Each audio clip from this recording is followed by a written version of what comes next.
제20장 복음과 그 은혜의 범위에 관하여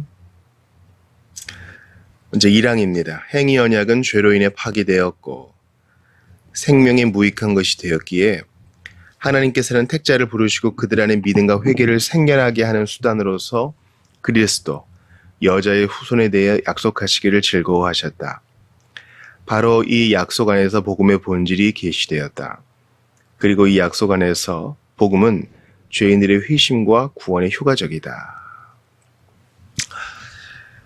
제20장이 복음에 대한 것은요, 웨스트민스터 신앙고백에는 없습니다.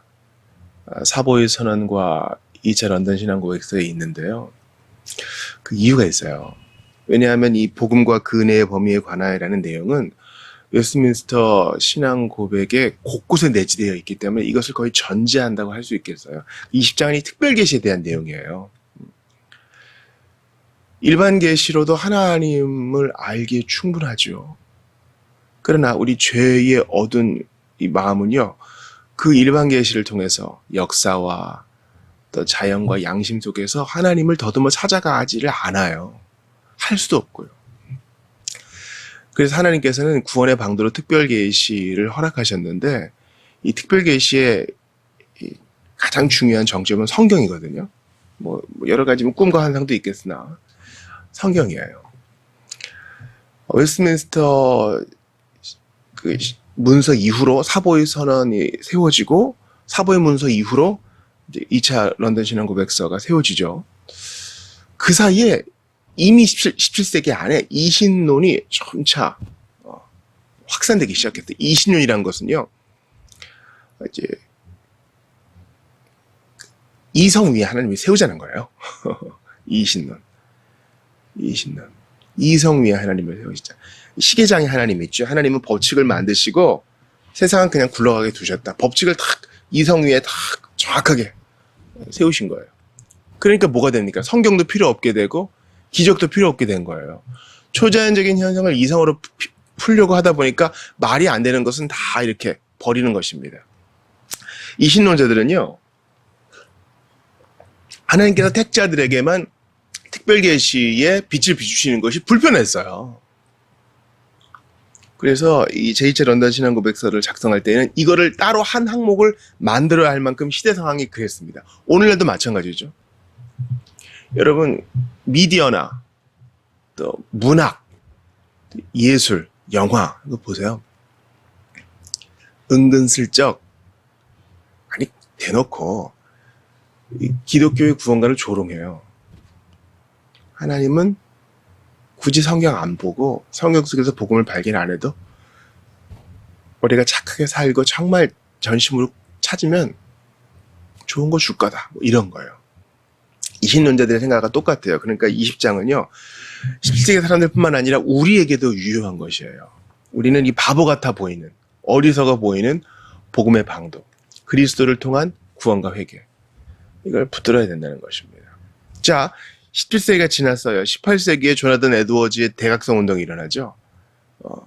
대각성 운동은 이 대서양 양측에서 다 일어났습니다. 그러니까 뉴 잉글랜드, 식민지라고 하는 미국에서도 일어나고 영국에서도 일어났어요. 근데 그때 이미 조나단 에드워즈도 이신론의 위험을 알았다는 것이죠. 하나님께서는 그 이신론의 위험에서 그 한가운데에서 대각성 운동을 일으키셔서 다시 말씀과 또 신앙의 기본으로 돌아가게 하세요. 그러니까 여러분, 이 특별 계시 복음과 그 은혜의 범위에 관하여 1항을 읽을 때 그렇지, 여자의 후손 그리스도를 통해서만 믿음과 회개가 생겨나고 그분을 통해서만 구원을 얻지, 이게 당연하게 받아들이신다면 참으로 복 받으신 거예요. 근데 하필 그리스도? 이런 의문이 드신다면 이거는 시대의 영향을 받은 겁니다. 그리고 아직 거듭나지 못한 거예요. 여러분, 우리는 예수 빼면 아무것도 아니에요. 이건 하나님이 정하신 방도이기도 합니다. 내가 길이요 진리요 생명이니 예수님을 떠나서는 다른 길이 없어요. 산에 올라가는 길은 다른 길이 있을지 몰라도 구원 얻는 유일한 길은 하나님의 독생자 예수 그리스도 외에는 없습니다. 이 항을 보죠. 그리스도와 그분으로 말미암는 구원의 약속은 오직 하나님의 말씀으로만 계시된다.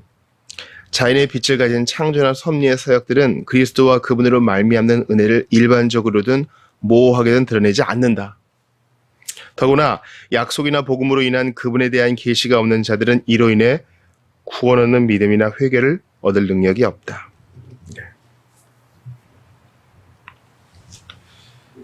말씀으로서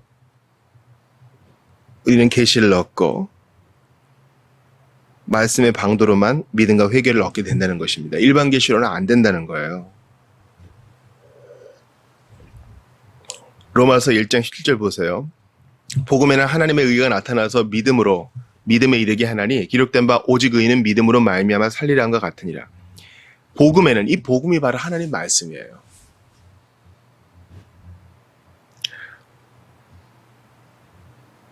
로마서 10장 14, 15절 봅시다. 그런즉 그들이 믿지 아니하는 일을 어찌 부르리요 듣지도 못한 일을 어찌 믿으리요 전파하는 자가 없이 어찌 들으리요 보내심을 받지 아니하였으면 어찌 전파하리요 기록된 바 아름답도다 좋은 소식을 전하는 자들의 발휘함과 같으니라.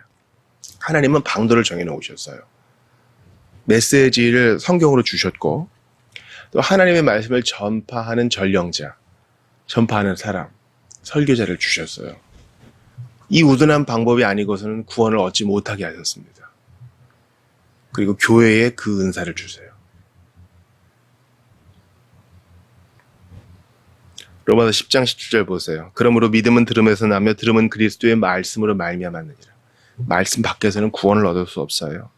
잠언 29장 18절 봅시다. 묵시가 없으면 백성이 방자에 행하거니와 율법을 지키는 자는 복이 있느니라. 하나님은 묵시를 통해서 계시를 통해서 말씀하세요. 그리고 이 특별 계시는 하나님의 말씀입니다. 이사야 25장 7절 봅시다.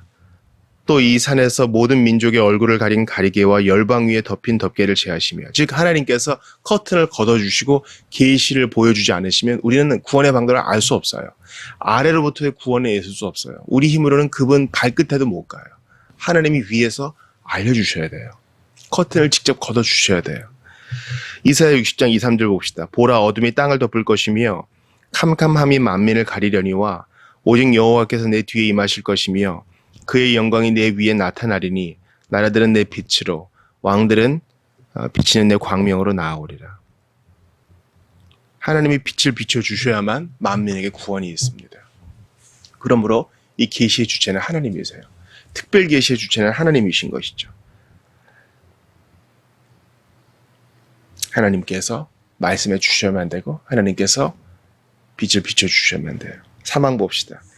죄인들을 향한 복음 계시는 여러 시대와 다양한 방식으로 전해졌고 요구되는 순종의 약속들과 명령들이 더해졌으며 민족들과 개인들에게 전해졌다. 이 계시는 오직 하나님의 주권적인 의지와 선하신 즐거움에 속한 것이다.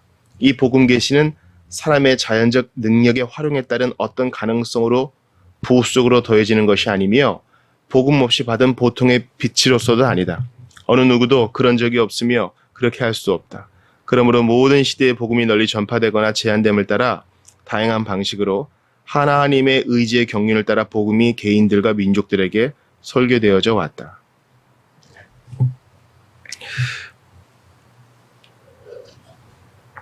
복음은 하나님 말씀의 전파를 통해서만 전해졌고 오고 오는 세대 또 이전의 세대는 모두 이 방식으로 구원을 받습니다. 구약의 성도들도 마찬가지예요. 희미했지만 그들도 그리스도를 바라봄으로 구원을 받았습니다. 하나님의 은혜로 구원받았습니다. 오직 믿음으로 구원받았습니다. 하나님의 영광을 위해 구원받았습니다. 희미함과 명료함의 차이가 있을 뿐 그들은 다 우리와 같은 방식으로 구원받은 거예요. 시편 147편 20절 볼까요? 그는 어느 민족에게도 이와 같이 행하지 아니하셨나니 그들은 그의 법도를 알지 못하였도다. 할렐루야. 하나님께서는 정하신 자들에게 이 복음을 계시하셨어요. 당신의 기쁘신 뜻에 따라 그렇게 하셨습니다. 사도행전 16장 7절 보세요. 무시아 땅에 이르러 비두니아로 가고자 하되 예수의 영에 허락하지 아니하시는지라. 복음이 먼저 전파된 곳이 있고 나중에 전파된 곳이 있는데 그것은 하나님의 기쁘신 뜻, 그 경륜에 따른 것이었어요. 로마서 1장 18절부터 32절에 보면 하나님의 진노가 불의로 진리를 막는 사람들의 모든 경건하지 않음과 불의에 대하여 하늘로부터 나타나나니, 그러면서 쭉 나옵니다. 이는 하나님을 알만한 것이 그들 속에 보임이라. 하나님께서 이를 그들에게 보이셨느니라. 창세로부터 그의 보이지 아니하는 것들 곧 그의 영원하신 능력과 신성이 그가 만드신 만물에 분명히 보여 알려졌나니, 그러므로 그들이 핑계하지 못할지니라. 하나님을 알되 하나님을 영어롭게도 아니하며 감사하지도 아니하고 오히려 그 생각이 허망하여지며 미련한 마음이 어두워졌나니 스스로 지혜 있다 하나 어리석게 돼요. 율법 없는 자에게는 율법 없음으로 말미암아 그분이 알아서 심판하실 것입니다. 양심을 주셨거든요. 그러므로 이 특별계시의 주권은 하나님께 있습니다. 주님은 이 복음이 어느 곳에는 먼저 전파되게 하셨지만 온 세상에 편만하게 증거되게 하셔서 이 말씀을 듣고 구원에 이르게 하십니다. 그리스도 외에는 길이 없어요. 그러므로 참된 신자는 정말 참된 선교의 열정을 가지고 있습니다. 왜냐하면 이 복음을 들어야 구원받으니까, 그리스도에 대한 소식을 들어야 구원받으니까, 특별계시인 성경이 전달되어야 되니까. 참 신자는요, 족속으로 가서, 족속은 언어 단위예요. 어떻게든 성경을 번역하고 알려주고 그들의 손에 들려주려고 해요. 이게 참된 선교의 방식입니다. 한때 로마 가톨릭 선교 그리고 로마 시대 때 로마 제국 때의 선교는요, 이러지 않았어요.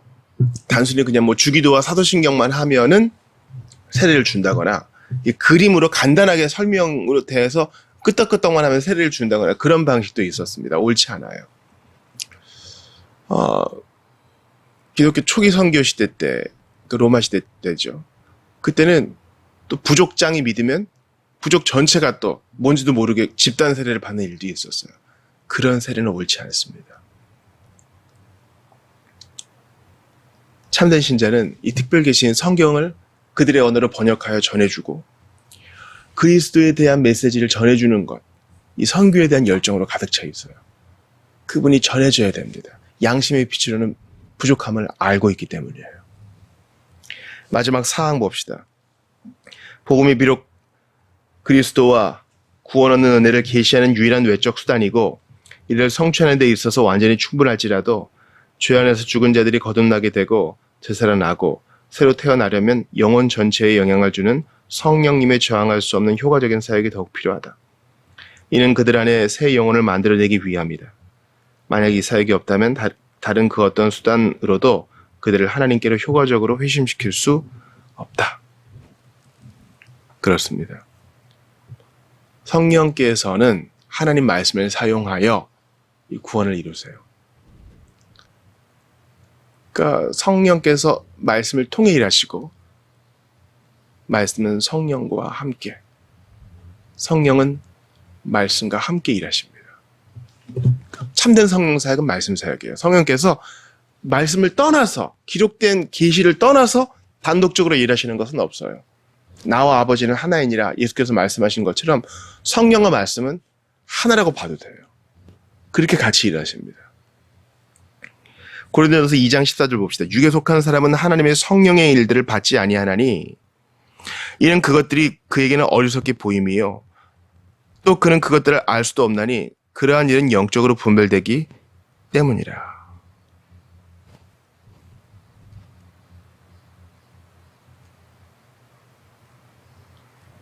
하나님의 성령의 일들을 받는 사람은요, 하나님 말씀을 받아요. 성령께서는 말씀의 빛을 비추심으로 일하십니다. 뭐 죄인이 거듭나는 것에 뭔가를 덧붙이려 하지 마세요. 병이 낫는다거나 부자가 된다거나 죽은 자가 일어난다거나 그럴 수 있죠. 성령께서 못하시는 일이 있겠어요? 그러나 성령께서 하시는 일은 아들에게 집중시키는 것인데 말씀 대신 예수 그리스도에게 집중케 하셔서 말씀을 깨닫게 하시고 받아들이게 하시고 즐거워하게 하시는 방식으로 일하세요. 내가 진짜 성령 받았는가 알아보려면요, 시편 1편 말씀처럼 하나님의 율법을 즐거워해야, 이게 내게 있는가를 봐야 돼요. 하나님 말씀을 즐거워하지 않고 성령 받았다? 그렇게 말할 수 없어요. 고린도후서 4장 4절 봅시다. 그 중에 이 세상의 신이 믿지 아니하는 자들의 마음을 혼미하게 하여 그리스도의 영광의 복음의 광채가 비치지 못하게 함이니 그리스도는 하나님의 형상이니라. 이 세상에 신이 있어요. 마귀의 영이죠. 그들은 하나님 말씀을 받지 못하도록 혼미하게 합니다. 반대로 성령께서 계세요. 깨끗하신 분이시죠? 거룩하신 영께서는 우리의 마음에 빛을 비추시어 주의 말씀을 밝게 하게 하세요. 사울의 눈에서 어떤 비늘을 벗기신 것처럼 우리의 마음에 덮여있던 것들을 벗기셔서 말씀을 밝게 하게 하시고 하나님을 알게 하시고 그분을 찾게 하시고 그분을 추구하게 하세요. 기억하십시오. 성경과 말씀은 같이 갑니다. 그러니까 성령 받지 않은 사람은요, 성경이 재미없어요. 이해도 안 되고요. 마지막으로 고린도 후서 4장 6절 봅시다.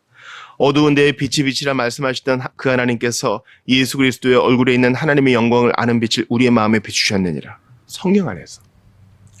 조명하시는 성령님. 우리가 공예배 때 말씀 듣기 전에 기도하잖아요. 조명을 위한 기도예요. 목양 기도예요. 우리가 지금 이 읽은 말씀을 해설하고자 합니다. 빛을 비추어 주셔서 각 성도들이 다 상황이 다르고 수준이 다른 성도들이 밝히 이해하게 도와주십시오. 이게 우리의 기도 제목이에요. 인도네시아 선교사님 오시잖아요. 우리가 기도해야 돼요. 인도네시아는 종교의 자유는 있으나 전도가 금지된 나라예요. 네팔과 같죠. 정말 성령께서 일해 주셔야 돼요. 사람이 전도를 못하니 성령께서 일해 주셔야 됩니다. 그 땅에 있는 선교사들이 어떻게든 발버둥을 칠 텐데 성경이 전해질 때 주님 역사해 주시고 말씀이 전파될 때 기존의 신대들 위로해 주시고 또한 어떤 방식으로든 이 복음이 전해지게 하셔서 주님 홀로 영광 받으소서. 이게 우리의 기도 제목이 되어야 할 줄 믿습니다. 특별 계시에 대해 봤습니다. 외면의 왼사랑으로 나 같은 자가 복음을 받아들이게 됐어요. 성경이 읽혀지게 하셨어요. 이런 은혜에 감사하며 이 기적 같은 은혜에 감사하면서 이 복음 증거하기로 전달하기로 작정하시는 여러분들 다 되시기를 주의 이름으로 축원합니다.